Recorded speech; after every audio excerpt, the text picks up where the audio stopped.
Today, pag-uusapan naman natin is yung mga piyesa na napalitan na natin sa motor natin after 3 years.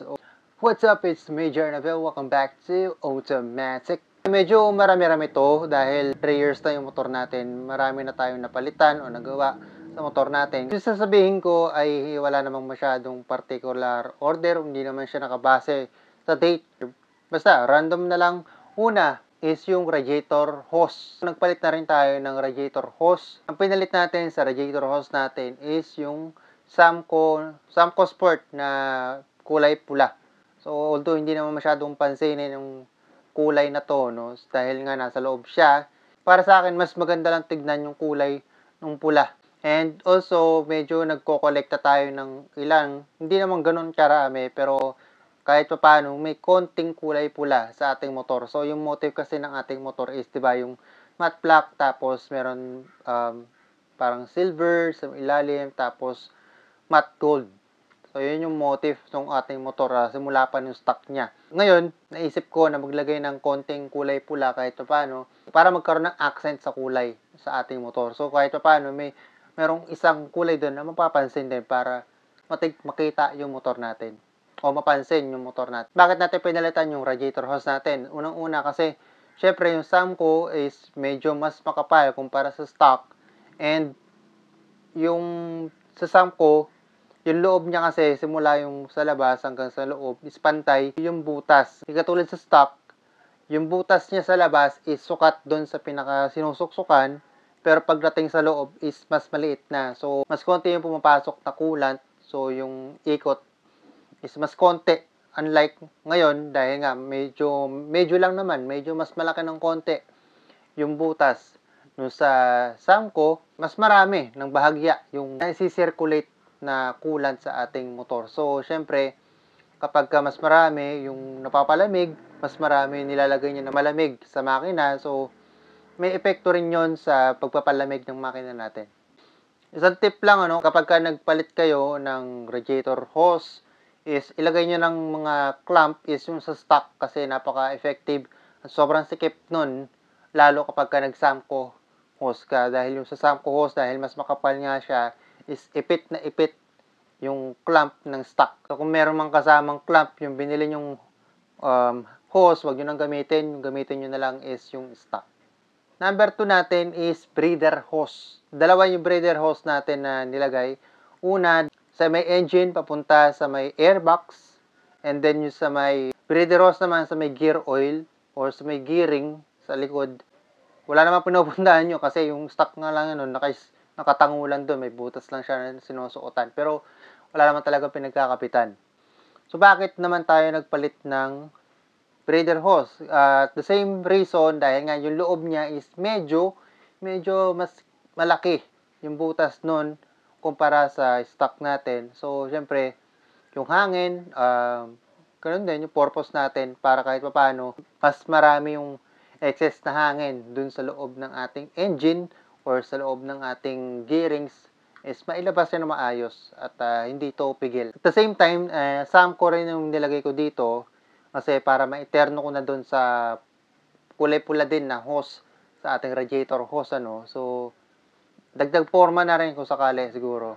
Pero yung breather sa ating gearings, optional to, So, hindi ko naman sinasuggest na gayahin nyo. Ito is personal preference lang naman din talaga.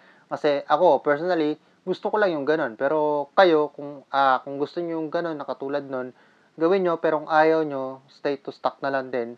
Meron din namang nabibiling mga hose na kasukat lang ng stock. Para, kumbaga, may dagdag accent lang din o pamorma, pwede yun ang kunin nyo or kayo, it's up to you kung gusto nyo gawin din to. Number 3 is yung ating radiator fan. Yung radiator fan natin is pinalitan natin ng mas malaking radiator fan. Anong purpose? Ang target ko rin kasi is para ma-prevent ang overheating sa ating Honda Click dahil maliit yung ating radiator talaga. Sa mga Honda Click, maliit talaga kumpara natin sa NMAX, sa Aerox, mas maliit yung ating radiator. So, para matulungan na mas magpalamig yung ating coolant sa ating makina is naglagay tayo ng mas malakas na hangin para mas mabilis lumamig din yung ating mga coolant na nanggagaling sa makina at mapapalamig siya doon sa may radiator, dadalhin niya doon sa makina ulit na maganda-ganda na yung temperatura. Iwas lang kayo sa mga, syempre may mga copy ng ganito, no? So, nakuha kasi natin is genuine Honda parts na actually itong nabili natin is, yun nga, genuine siya na radiator fan ng PCX 150. Ayun nga, sabi ko nga, may mga copy nito na medyo mas malaki pa dun sa stock at kailangan talaga na tumabas. Dito sa genuine na nakuha natin, mas malaki siya sa stock natin, yung kulay puti, pero hindi siya sobrang laki na kailangan pa magtabas. So, kung ano lang yung stock natin, parang plug and play lang siya actually. Hindi na tayo kailangan magtabas dito kasi nga, yun na yun. Gawang Honda yun eh. May ilan na ayaw yung sumisipol o pumipito, pero ayun naman is depende talaga sa tao, no? Depende sa tao. Sa akin naman, hindi naman siya talaga sobrang ingay. Sa katunayan is parang kapag ginagamit ko yun, is wala pang masyadong nakakapansin nito. Number 4, ito hindi naman tayo nagpalit, pero pinamodify natin. Consider as change from stock. So, simula sa stock, pinatabas natin yung ating upuan. Yung stock na seat niya, unang reason is medyo may kataasan din talaga. Pero sa magpapatabas, hinahinay lang kasi medyo manipis talaga yung foam yung sa unahan sa mga Honda Click. Pag-isipan nyo rin, may nabibili naman na buong seat na flat seat na. So, pwedeng ganun din ang gawin nyo kung ang reason nyo lang naman is para maabot nyo yung pinakasahig kapag nakasakay kayo. Pero isang reason ko rin kasi medyo butas-butas na yung stock natin na upuan. That time, dati, nung bumili tayo ng seat cover, syempre, pinasabay ko na lang din para kahit paano, medyo magkaroon ng pagbabago dun sa motor natin. And, ngayon, okay naman, wala naman akong problema sa upuan, pero, syempre, parang nakukulangan lang din ako sa forma. In time, kapag nakasawaan ko yung upuan natin ngayon, is mapapalit na to ng medyo mas maganda-ganda at mapormang upuan. Number 5 sa atin na pinalitan ko sa motor natin. Ito, matagal ko na napalitan to, yung air filter natin. Actually, nakadalawang air filter na ako, o yung una yung stock, tapos dalawang palit tayo. So, yung pangalawa, tsaka yung pangatlo is yung washable. Hindi ko masyado tong binavlog kasi di kasi lahat ng rider is gusto ito. At iilan lang din talaga yung sabihin natin nakakaunawa sa dagdag na performance na nabibigay ng mga washable. Pero, syempre, may mga downside. At yun na nga yung dahilan kung bakit hindi ko siya masyadong pinopromote or binavlog. Dahil, yun nga, mas marami siyang downside kumpara sa mga upsides or mga positive. Una, syempre, sa positive muna tayo, syempre, mas matipid sa gasolina.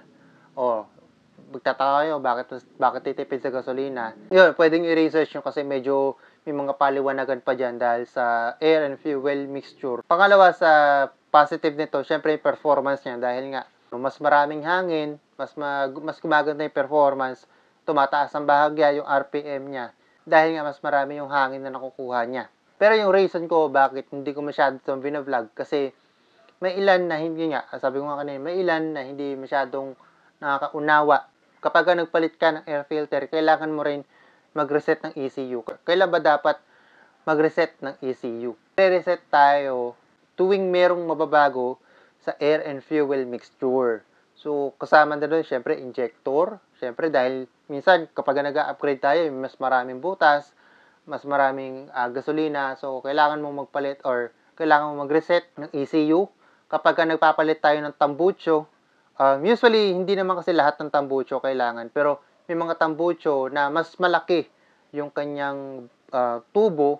So, yung exhaust, yung outtake niya ng hangin is mas marami. So, yung air na meron doon is nababago. Minsan, kailangan natin na mag-reset ng ECU dahil mas malaki na yung tambucho natin or mas malaki, mas buka yung tambucho. At sa payo niya, sa air filter, dahil medyo mas malakas humigop ngayon ng hangin yung air filter natin, kailangan natin mag-reset ng ECU para dito.